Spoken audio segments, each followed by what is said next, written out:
아멘. 할렐루야. 오늘도 예배 자리에 나오신 모든 성도님들을 주님의 이름으로 환영하고 또 축복합니다. 우리 오늘 옆 사람과 이렇게 한번 인사하시겠습니다. 하하하, 하나님이 하셨습니다. 하나님이 하십니다. 하나님이 하실 것입니다. 하하하, 하나님이 하셨습니다. 하나님이 하십니다. 하나님이 하실 것입니다. 네. 수요일 날 하니까 조금 어색하네요. 네. 우리가 주일에만 이 고백을 하는 것이 아니라 우리 매일매일의 삶 속에서 이 고백을 하면서 하나님의 일하심과 하나님의 주도하심을 찬양하는 저와 성도님들이 되시기를 예수님의 이름으로 축복합니다. 오늘은 하나님을 경험하는 삶의 8번째 챕터를 함께 나누어 보려고 합니다. 그 전에 함께 7가지 실체에 대해서 다시 한번 복습하고 넘어가려고 하는데요. 하나님께서는 우리 가운데 일하고 계시고, 그리고 우리와의 사랑의 관계 속에서 하나님의 일하시는 현장으로 우리를 초청하십니다.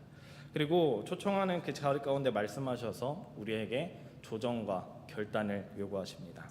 그리고 우리는 그 가운데 순종함으로 나아감으로써 하나님의 일하심 가운데 동참하게 되고, 그 가운데 우리가 하나님을 경험하게 되는 그 실체들을 함께 나누고 있습니다.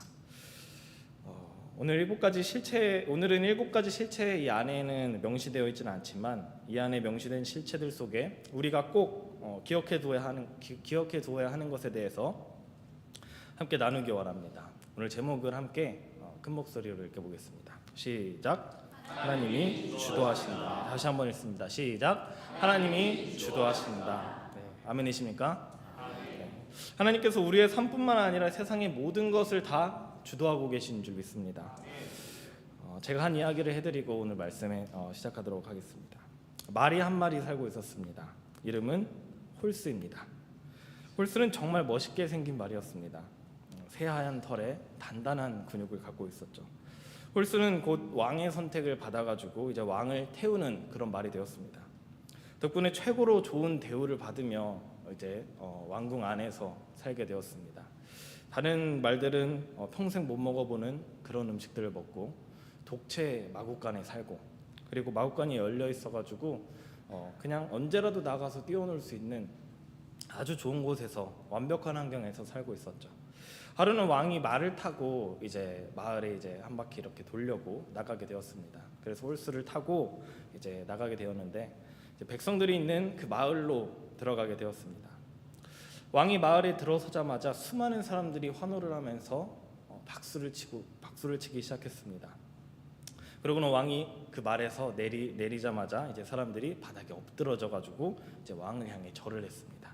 그런데 이 말은 사람들이 절을 하고 환호성을 지르고 박수를 친다고 생각했습니다.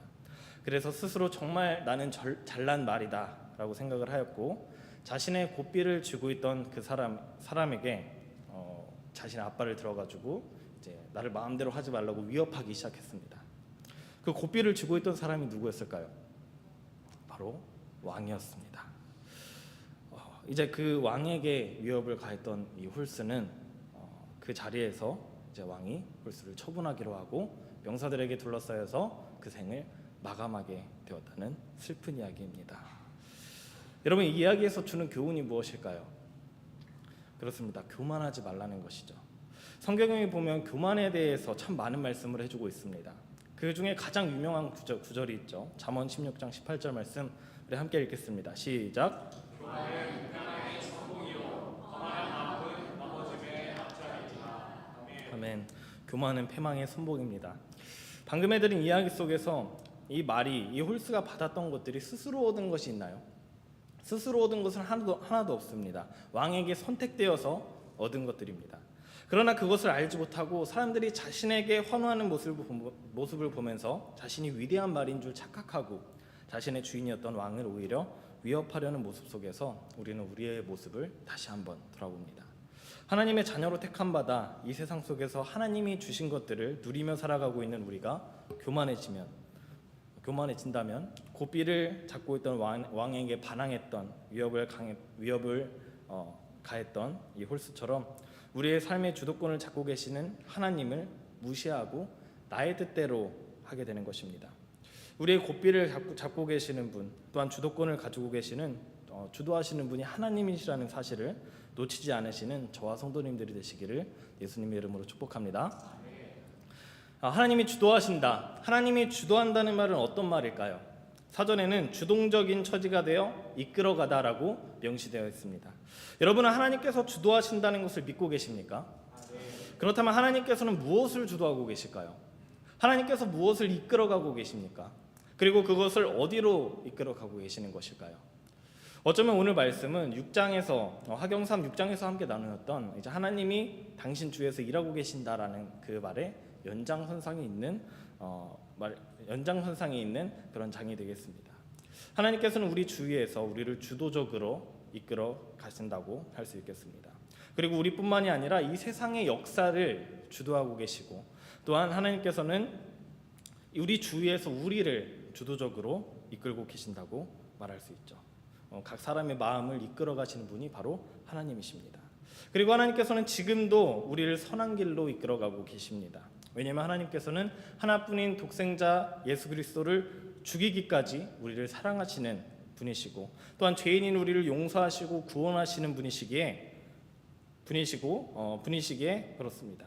그렇다면 그에 대하여 우리는 어떤 반응으로 하나님 앞에 나아가야 할까요? 오늘 함께 그것에 대해서 나누면서 우주 만물을 주관하시는 하나님 앞에 우리는 어떻게 나아가야 하며 그 안에서 우리는 어떻게 하나님을 경험해야 되는지 나누어 보도록 하겠습니다. 특별히 오늘 말씀은 창세기에 나오는 요셉의 스토리를 통해서 오늘 말씀을 더욱더 비춰보는 그런 시간이 되기 원합니다. 아마 이 자리에 계신 분들께서 요셉에 대한 이야기를 다 잘 아실 겁니다. 우리가 요셉이라고 생각했을 때 요셉의 꿈에 대한 이야기를 우리는 많이 떠올리곤 하죠. 사실 요셉의 일생을 우리가 다 돌아보면은 예수님과 많이 닮아 있다는 그런 생각을 하게 됩니다. 어떤 부분이 닮아 있을까요? 예수님과 요셉은 아버지의 사랑을 받았습니다. 하나님께서는 예수님을 내 사랑하는 아들이요 내 기뻐하는 자라고 말씀하셨죠. 요셉은 아버지가 채색 옷을 입히시면서까지 가장 귀한 아들로 삼았습니다. 또한 둘 다 그들을 미워하는 자들에게 가라는 그 말씀에 순종해서 그 길로 가는 사람들이었고요. 또한 예수님과 요셉 둘 다 노예들이 팔리던 그 가격에 똑같이 팔리게 됩니다. 그리고 둘 다 죄의 유혹을 받았지만 뿌리치게 되었죠. 그리고 둘 다 자신을 배신했던 그 이들을 용서하는 모습을 보여주고 있습니다. 이외에도 수많은 부분들이 나타나는 것을 우리는 볼 수 있습니다. 예수님을 너무나도 닮아 있는 이 요셉의 모습 속에서 우리는 요셉의 삶이 예수님에 대하여 예표하고 있다, 예수님에 대해서 미리 알려주고 있다라고 말할 수 있겠습니다. 그래서일까요? 예수님에 비할 것은 아니지만 요셉의 삶 또한 너무나도 고된 삶이었습니다. 우리 창세기 37장 4절 말씀 함께 읽어보겠습니다. 시작. 형들이 아버지가 형들보다 그를 더 사랑함을 보고 그를 미워하여 그에게 편안하게 말할 수 없었다. 아멘. 그의 형제들은 요셉을 미워했습니다. 또한 요셉이 불편했습니다. 야곱은 자신을 계승할 후계자의 상징인 이 채색 옷을 요셉에게 입히기까지 하죠. 근데 여기서 요셉이 더 나아가서 자신의 꿈 얘기를 형제들한테 해주게 됩니다. 그 꿈 얘기를 들은 형제들과 이 요셉의 관계는 더욱더 멀어지고 너무나도 불편해지고 말았습니다. 요셉이 자기 이 형제들과의 관계가 이상하고 불편하다는 것을 모르지 않았을 것입니다. 그럼에도 불구하고 야곱이 형제들에게 요셉을 보내었을 때 요셉은 순종함으로 그곳에 향하게 됩니다. 그곳에 도착했을 때 기다리고 있던 것은 형들의 복수였습니다.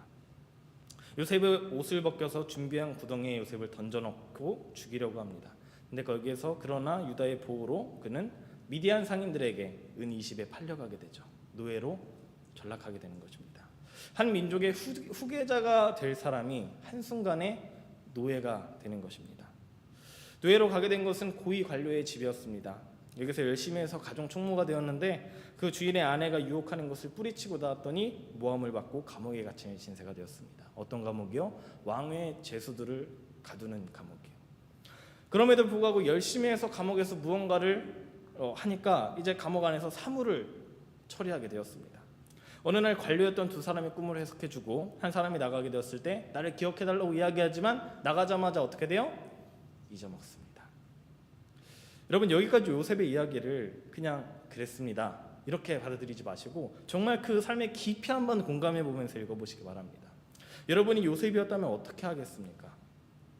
인생이 너무 억울하고 불공평하고 답답해서 어떻게 앞을 볼 수조차 없는 그 상황 속에서 우리는 무엇을 할 수 있을까요?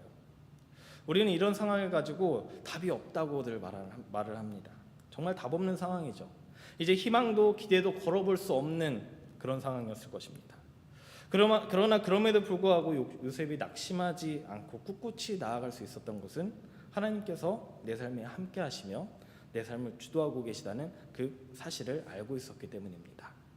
오늘 창세기 39장 2절의 말씀을 함께 읽어보도록 하겠습니다. 함께 읽습니다. 시작. 여호와께서 요셉과 함께 하심으로 그가 형통한 자가 되어 그의 주인 애굽 사람의 집에 있으니.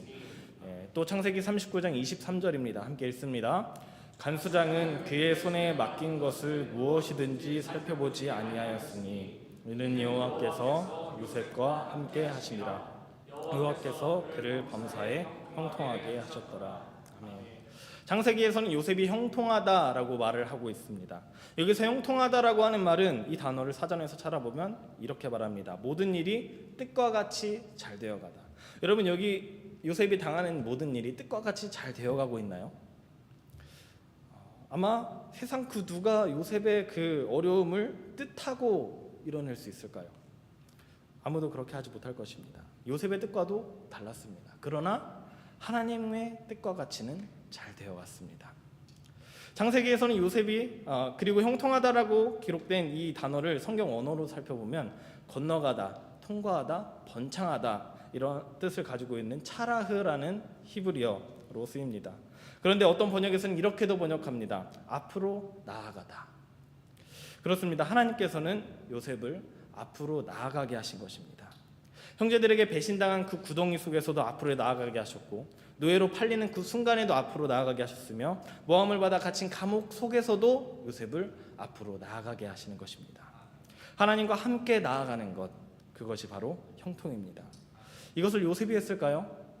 아니요, 하나님의 주도로 이루어 가십니다. 방금 읽었던 창세기의 두 구절을 볼 때 형통하다라는 단어 이외에 또 반복되는 문장이 있습니다. 무엇인가요? 여호와께서 요셉과 함께 하심으로. 여호와 하나님께서 요셉과 함께 하셨다. 즉 하나님께서 요셉의 모든 발걸음을 주도하고 이루어 가셨다는 것입니다.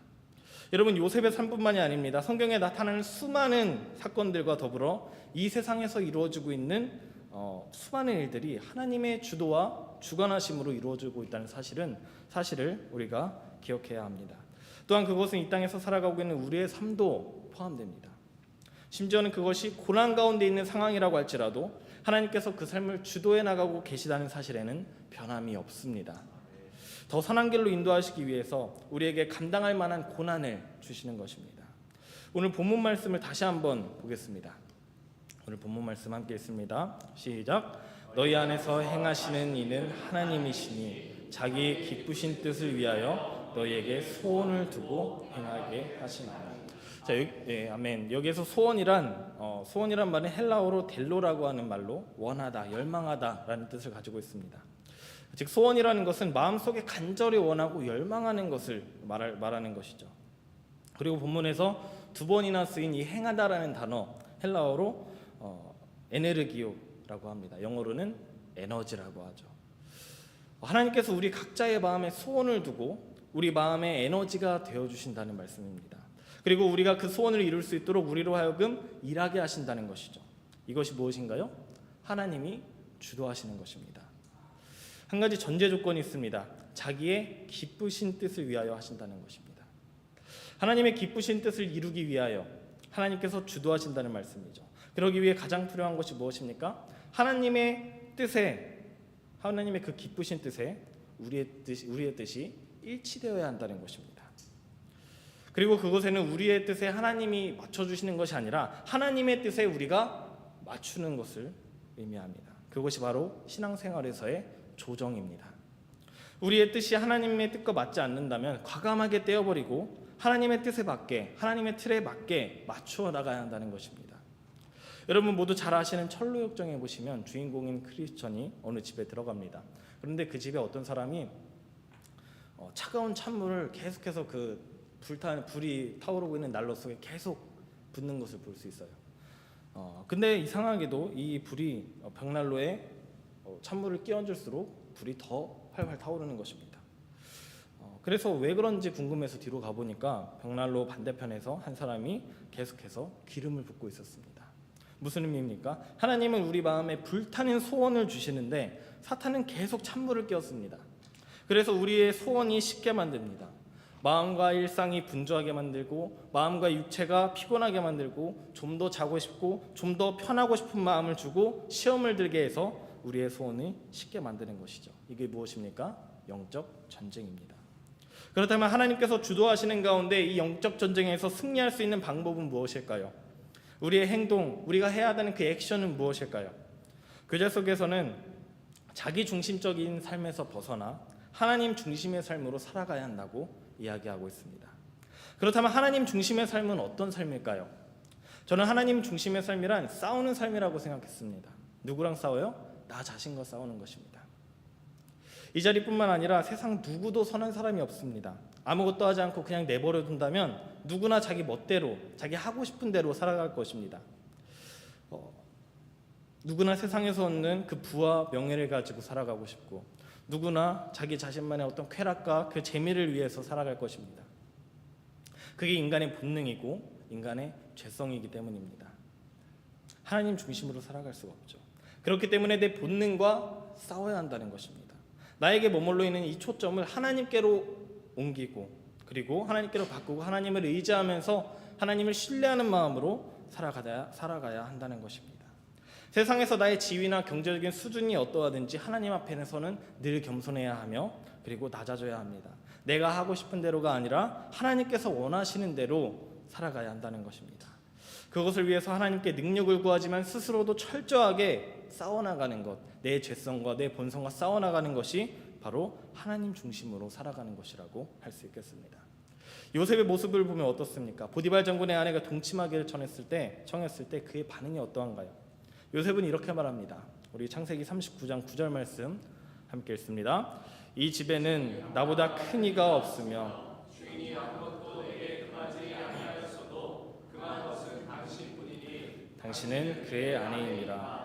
그런즉 내가 어찌 이 큰 죄악을 행하여 하나님께 죄를 지으리까. 아멘. 나 중심적으로 생각했다고 한다면 유혹에 못 이겨 보디발의 아내와 동침했을 수도 있을 것이고요. 또한 그가 그저 양심적으로만 생각했다면 보디발 장군의 그 의리를 지키기 위해서 안 된다고 했을 수도 있을 것입니다. 그러나 요셉의 중심에는 하나님이 계셨습니다.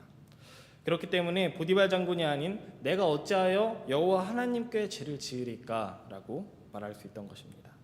이러한 요셉과는 반대로 자기중심적이던 이들이 있었습니다. 누구입니까? 먼저는 그의 형제들입니다.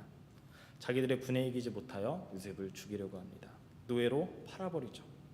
보디발의 아내는 어떻습니까? 남편이 있음에도 불구하고 자기 그 욕구를 충족시키기 위해서 요셉과 동침하려 합니다.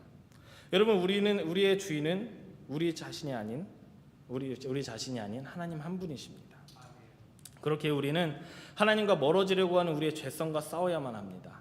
내 뜻대로 하고 싶어하는 이 본능과 싸워야만 합니다. 그렇게 할 때 우리는 내 삶을 주도하시는 하나님을 경험할 수 있게 되는 것입니다. 요셉은 자신의 삶을 주도하고 계시는 하나님을 만나게 됩니다. 그러나 자기중심적으로 살았던 이들에게 보여지는 것은 자신들보다 더욱 풍성함을 누리고 있는 자신들이 우습게 여겼던 그 요셉이었습니다. 하나님을 중심했던 그 요셉이었죠. 이 땅의 모든 것을 주관하시고 주도하시는 하나님 앞에 철저하게 낮아지고 또 나의 본성과 나의 죄성을 죽이는 싸움에 동참하시는 저와 성도님들이 되시기를 예수님의 이름으로 축복합니다. 토요일마다 계속 진행되고 있는 이 형제 제자 훈련 가운데 인도해 주시는 조철민 목사님께서 이런 말씀을 해주셨습니다. 작은 것부터 바꾼다면 무엇인가가 일어난다. 이 영적 전쟁 가운데 우리가 해야 하는 싸움은 거창한 것이 아닙니다. 작은 것부터 바꾸는 일입니다. 작은 집도 못 듣는 이 목수가 어떻게 빌딩을 짓고 1마일도 못 뛰어가는 이 달리기 선수가 어떻게 10마일을 뛰겠습니까? 먼저는 우리 삶 가운데 작은 일부터 시작해 보시기 바랍니다. 시작이 반이라고 하잖아요. 작은 것을 행하기 시작할 때 하나님의 주도하심을 경험하게 될 줄 믿습니다. 한 선교사님이 계셨습니다. 이 선교사님이 34살 때 아프가니스탄에 아내와 두 자녀를 데리고 이제 선교지로 향하게 되었습니다. 이 선교사님이 선교지로 향하기 전에 10년 동안 이제 성경을 어떻게 번역하는지에 대해서 이렇게 공부를 하셨다고 해요. 그래서 이제 아프가니스탄에 가서 그 나라의 언어를 배우고 성경을 보급하기 위해서 이제 딱 가신 것입니다. 그런데 간지 9개월 만에 나라의 정권이 바뀌게 되면서 그 성경 번역 사역을 할 수 없는 그런 상황이 되어버렸어요. 그런 상황 속에서 선교사님이 하는 수 없이 붙잡게 된 사역이 무엇이냐 하면 엄마들이 계란을 먹고 영양실조에 걸린 아이들에게 젖을 먹일 수 있도록 이 닭을 나누어 주고 닭을 키우는 일이었다고 합니다. 그래서 현지인 이제 축산을 전공했던 현지인 친구가 그 닭에게 백신을 넣을 때 그 닭의 날개를 잡는 게 이 선교사님의 사역이 되었다고 해요. 10년 동안 선교를 준비하시고 선교지에서 닭날개를 붙드는 사역을 하게 되었다고 고백하십니다. 그런데 선교사님께서는 그 사역에 대하여 이렇게 고백하십니다. 처음에는 34살이라는 젊은 나이에 선교지로 가는 것을 하나님께서 보시면서 무엇인가 다 이루어 주실 거라는 생각을 했지만, 그래서는 하나님께서 계획하신 하나님의 나라가 이루어지는 것이 아니고 그것이 아무리 성경 번역이고 선교고 지역사회 개발이고 교육일지라도 나의 꿈과 나의 비전을 이루는 것이기에 그것을 먼저 부수시는 하나님을 경험하게 되었습니다. 또한 동시에 이렇게 고백하십니다. 하나님께서 왜 안 해주고 싶으셨겠습니까? 그러나 주님이 꿈꾸시는 온 세상을 구원하시려는 것을 가장 방해하는 우리의 얄팍한 계획, 우리의 얄팍한 비전, 나 중심의 생각이기에 어쩔 수 없이 고통을 주시고 당황스러운 상황을 주셔야만 했던 하나님의 마음을 생각해 봐야 합니다. 여러분은 어떻습니까? 갑작스럽게 찾아오는 이 고난 가운데 하나님의 마음을 헤아려 본 적이 있으신가요? 정상적인 부모라면 어떤 부모가 자신이 원하는 것을 안 해주고 싶겠습니까? 하물며 하나님께서는 오히려 더 주고 싶어 하실 것입니다. 그런 마음은 모르고 그냥 고난 가운데서 오히려 하나님을 손가락질하고 왜 나에게 이런 고난을 주시는 거냐고 불평하진 않았나요? 어떤 사람들은 이렇게 불평하는 것이 하나님을 믿기 때문에 그렇다라고 포장합니다. 그러나 그것은 틀렸습니다. 하나님을 믿는다면, 하나님의 그 주도하심을 믿는다면 고난 가운데서도 하나님의 주도하심을 믿어야 하는 것이죠. 고난 가운데서도 하나님의 뜻과 목적을 헤아려야 하는 것이 믿음입니다. 믿는다는 것은 잘 될 때만 믿는 것이 아니라 우리가 가장 힘들 때에도 그 하나님의 말씀을 믿고 하나님의 주도하심을 믿고 나아가는 것이기에 믿음입니다. 저와 여러분이 그런 믿음을 가지고 이 세상을 살아가는 이 세상의 하나님의 자녀들이 되기를 예수님의 이름으로 축복합니다. 우리는 모두 하나님의 주도하심 아래서 살아가고 있습니다. 그런데 우리가 하나님을 경험하기 위해서는 그 주도하시는 일에 동참하여야 합니다. 우리는 어떻게 동참할 수 있을까요? 아니, 그 전에 어떻게 하나님이 하시는 일을 알 수 있을까요? 하나님의 뜻과 일하심을 분별하는 것은 믿음을 가지고 살아감에 있어서 아주 중요하지만 대부분의 신앙인들이 사실은 이 부분에 대해서 서툰 것 같습니다. 하나님께서 이 땅의 모든 일을 주도하시는데 하나님의 뜻과 목적을 헤아리지 못한다면 하나님의 일하심에 동참하기 어려울 것입니다. 그리고 결국에 하나님의 일하심에 동참하지 못함으로 하나님의 살아계심을 경험하지 못하게 되는 것이죠. 하나님의 주도하심 속에 있는 이 선하신 목적을 찾아내기를 소망합니다. 어떻게요? 기도와 말씀으로요. 여러분 모두 잘 아시는 조지 뮬러 목사님께서는 성도들이 용기를 잃은 것에 대해서 걱정하셨다고 합니다. 어떤 용기를 잃었냐면 성도들이 더 이상 하나님께서 어떤 일에 대해서 주도하시거나 일하신다는 이 사실을 믿지 않게 된 거예요. 그래서 조지 뮬러 목사님이 기도의 자리로 가셨습니다. 그리고 그 자리 가운데 하나님께서 이 오직 하나님의 기적이라고밖에는 표현할 수 없는 그런 일들을 삶 속에서 보여주시기를 간절히 기도하기 시작하십니다. 이 목사님께서는 하나님이 어떤 일을 하라고 인도하심을 느꼈을 때 그것에 필요한 물질에 대해서는 아무에게도 이야기하지 않고 하나님께만 기도했다고 해요. 왜냐하면 오직 하나님께서 기도와 믿음의 응답으로만 모든 필요를 채워주심을 알기 바랐기 때문입니다. 그 뒤로 조지 뮬러 목사님은 수많은 하나님의 일하심을 경험했고 성도들과 그 일에 대해서 나누기 시작했습니다. 목사님의 간증을 듣는 이 성도들이 점점 변해가고 이 모든 이들이 하나님의 주도하심에 대한 그 믿음을 가지기 시작했고 확신을 가지기 시작했습니다.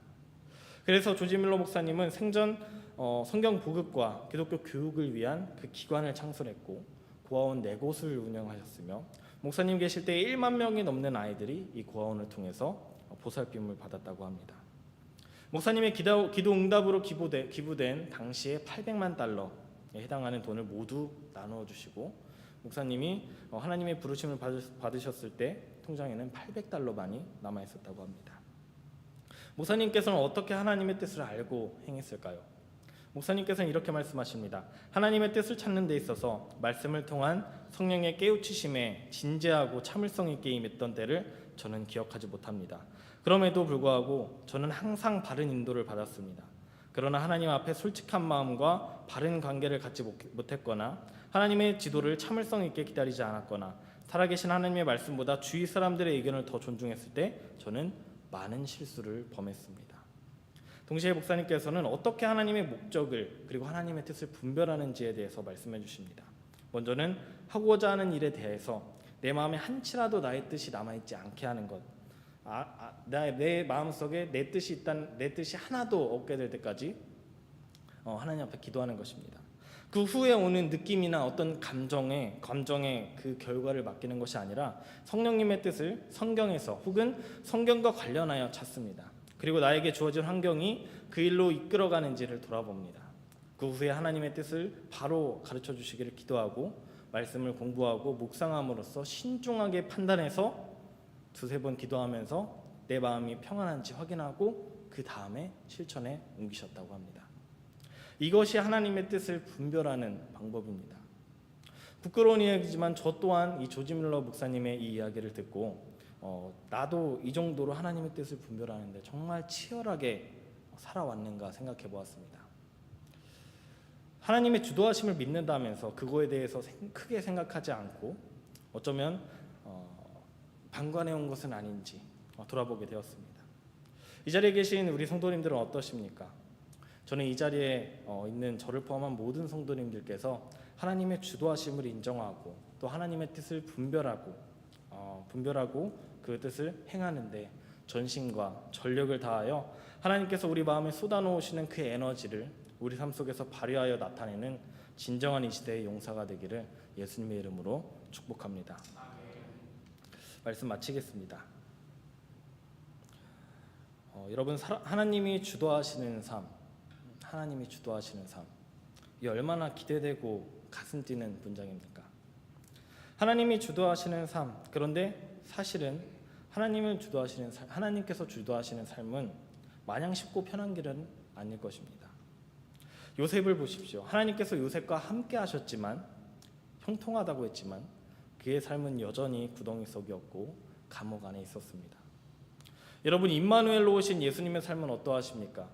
예수님께서 부와 명예를 누리다가 가셨습니까? 아니요, 예수님의 삶은 오명과 악명을 뒤집어 쓰고 저주받은 자만 달린다는 그 십자가에 오르는 달려 죽게 되는 삶이었습니다. 우리 마음속에 소원을 두고 행하시는 하나님, 그분께서 우리를 주도하고 계십니다.